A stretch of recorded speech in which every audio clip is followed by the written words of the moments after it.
Hello viewers, আজ আমি class 7 এর ইংলিশের রিভিশন লেসন যে তোমাদের প্রথমেই রয়েছে তার আজকে তোমাদেরকে আমি উত্তরগুলো দেখিয়ে দেবো। ঠিক আছে, তো ভালো করে এটা দেখে নাও।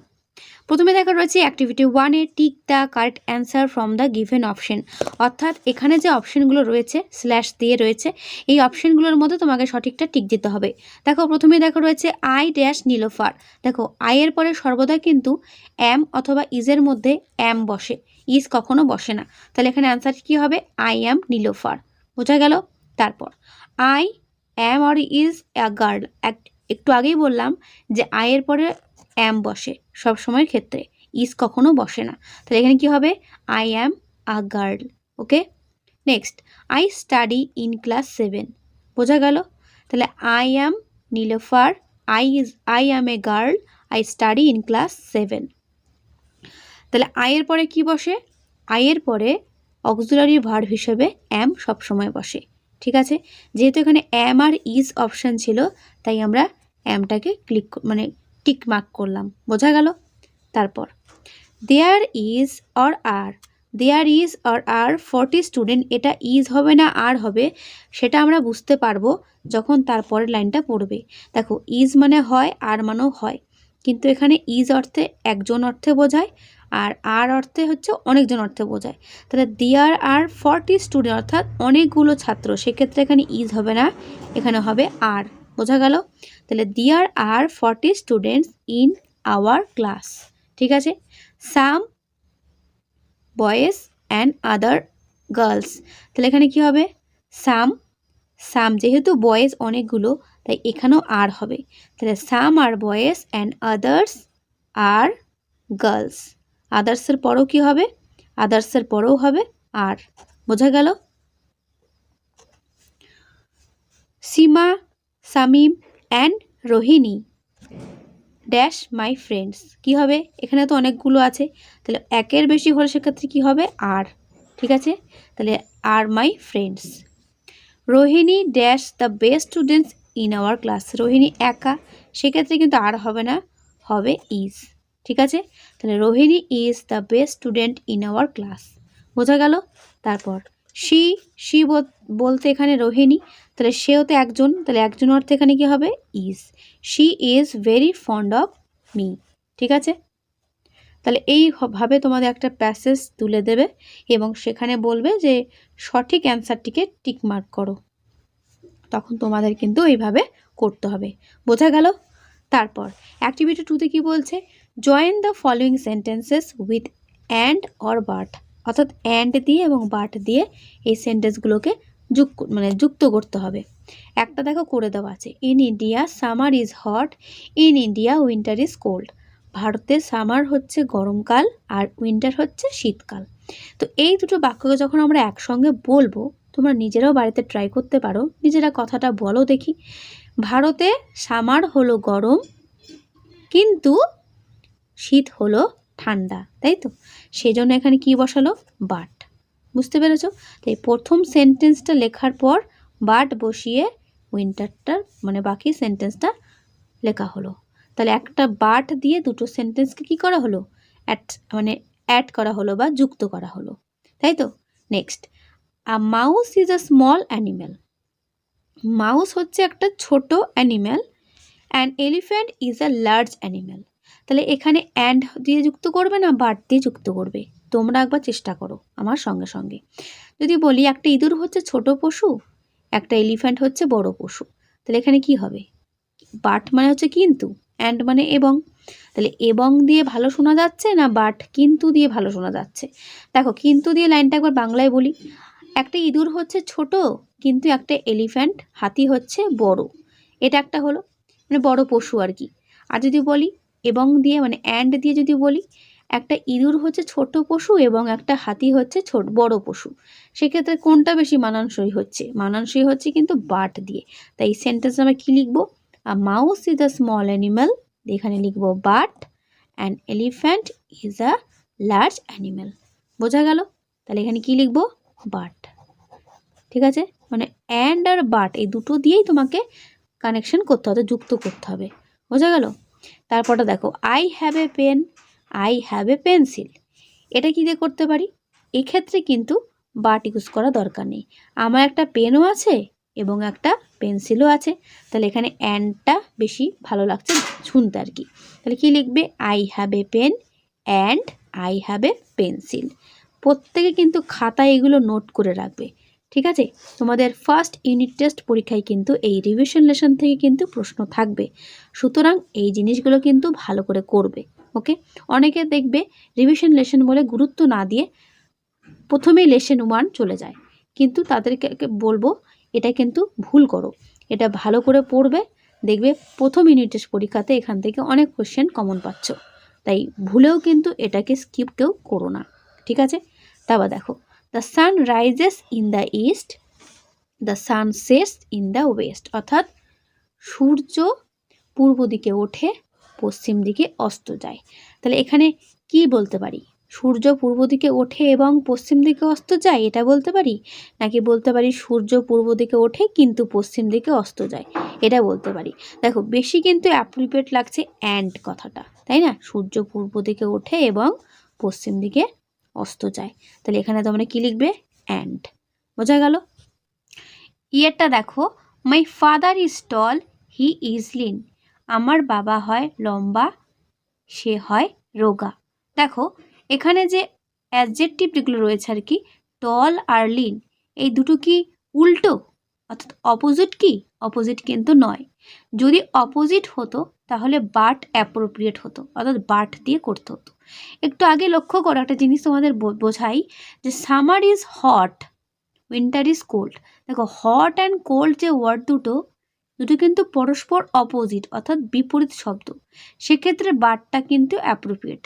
বিপরীত সেজন্য আমরা কিন্তু কথাটা ব্যবহার করি, যে summer is hot but winter is cold. ভালো লাগলো শুনতে, মানে এটা মানানসই।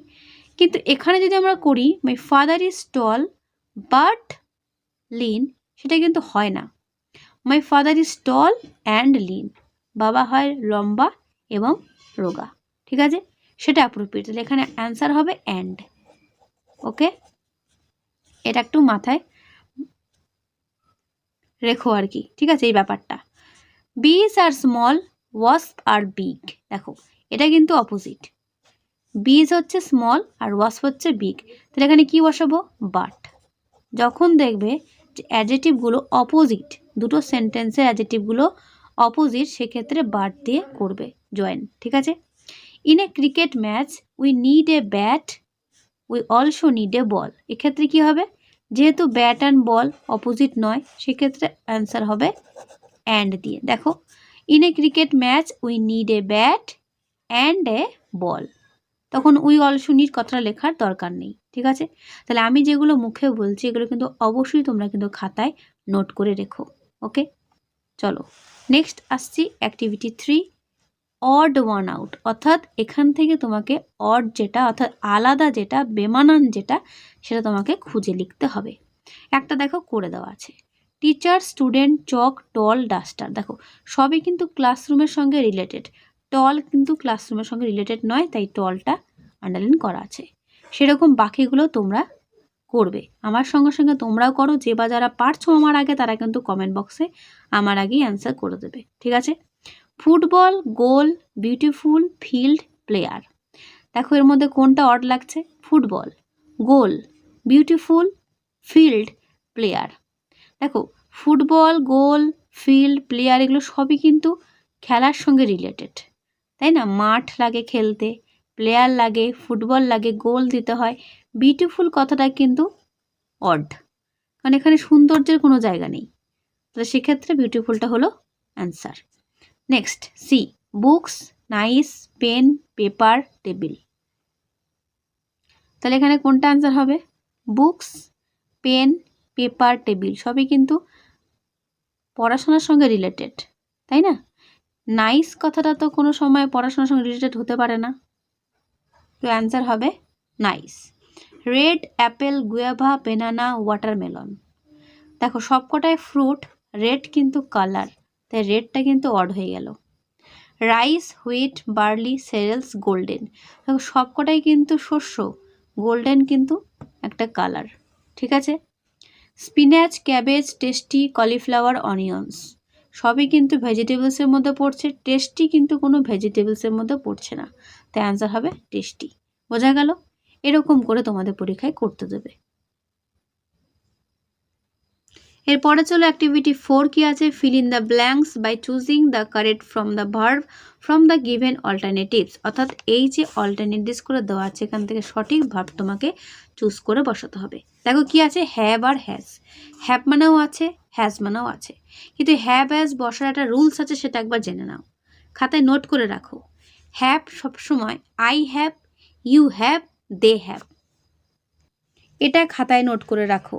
আই, ইউ, দে, উই, এদের পাশে have, he, she, it, any naming word তার পাশে হ্যাজ। বোঝা গেল? অর্থাৎ বহু বচনের ক্ষেত্রেও কিন্তু হ্যাভ বসে, প্লুরাল ফর্মে। অনেকগুলো অর্থে বোঝালে, অনেকজন বোঝাচ্ছে, অনেকগুলো বোঝাচ্ছে, সেক্ষেত্রে কিন্তু হ্যাভ বসে। সিঙ্গুলার অর্থে হ্যাজ বসে। ঠিক আছে? আর নর্মালি এই দুটো রুলস মনে রাখবে। আই, ইউ, দে, উই এক্ষেত্রে have, he, she, it, any naming ওয়ার্ডসের পাশে হ্যাজ।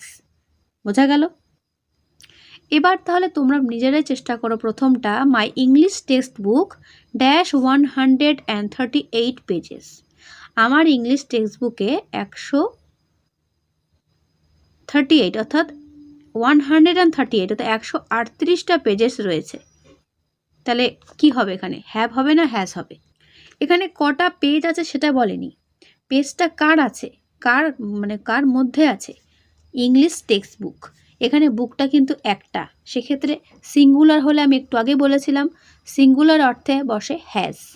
ঠিক আছে? তাহলে অ্যান্সার হবে হ্যাজ। আর যদি অনেকগুলো বোঝাতো তাহলে অ্যান্সার হতো হ্যাভ। বোঝা গেল? তোমরা অনেকে ভুল করে এই সেন্টেন্সটা দেখে পেজেস মানে অনেকগুলো বোঝাচ্ছে সেক্ষেত্রে হ্যাভ হবে, ভুল করবে। সবসময় সাবজেক্টটা ফলো করবে, সাবজেক্টটা রুলস অনুসারেই কিন্তু ভার্বটা তার পাশে বসে। আওয়ার ক্লাস, আমাদের ক্লাস ড্যাশ 30 স্টুডেন্ট। আমাদের ক্লাসে 30 স্টুডেন্টটা আছে। তাহলে 30 স্টুডেন্টটা আছে সেটা দেখবো না, দেখবো সাবজেক্টটা আওয়ার ক্লাস, অর্থাৎ ক্লাসটা তো একটাই, আমাদের ক্লাস তো একটাই, সেক্ষেত্রে এখানে অ্যান্সার হবে আগেরটার মতো হ্যাজ। বোঝা গেল? Our class has 30 students. Okay, তারপর my school dash a big playground. আমার স্কুল, এক্ষেত্রেও কিন্তু অ্যান্সার হবে হ্যাজ। বোঝা গেল? আমার স্কুল সিঙ্গুলার অর্থে বোঝাচ্ছে। We dash a beautiful garden. আমি একটু আগে তোমাকে নোট করে দেখিয়েছিলাম তোমাদেরকে যে উইয়ের পরে কি হয়। এটা আমাকে সবাই কমেন্টে জানাবে, যে বা যারা ভিডিওটা দেখছো, যে উইয়ের পর এখানে কি বসবে, হ্যাভ নাকি has. All my friends, friends মানে অনেকগুলো, তাহলে অনেকগুলো অর্থে কি আনসার হবে, অ্যান্সার হবে হ্যাভ। বোঝা গেল? All my friends have some interest in sports. তাহলে এখানে কেন হ্যাভ হলো বুঝতে পারলে, এখানে অনেকগুলো আছে সাবজেক্টে, সেই জন্য এখানে কি হবে, হ্যাভ। দেখো রুলস হচ্ছে এটাই। ঠিক আছে? এই রুলস মেনটেন করে করবে, যত রকম সেন্টেন্স দিয়ে করতে দিক না কেন তোমরা প্রত্যেকটা নিজেরাই অ্যান্সার করে আসতে পারবে। ঠিক আছে? তো তোমাদের আমি অ্যাক্টিভিটি 4 পর্যন্ত এই ভিডিওতে করাচ্ছি, এর পরের ভিডিওতে আমি অ্যাক্টিভিটি 5 থেকে দেখাবো। ঠিক আছে? তো এই পর্যন্ত কেমন বুঝলে আমাকে অবশ্যই কমেন্টে জানাবে, আর ভালো লাগলে একটা লাইক ও বন্ধুদেরকে শেয়ার করে দিও যত পারো। ঠিক আছে? তো আজকে এখানেই, দেখা হবে নেক্সট ভিডিওতে। আর অবশ্যই আমি যে সমস্ত তথ্যগুলো বললাম সেগুলো সব খাতায় নোট করে রাখবে। ঠিক আছে? তো দেখা হবে নেক্সট ভিডিওতে। ভালো থেকো সবাই।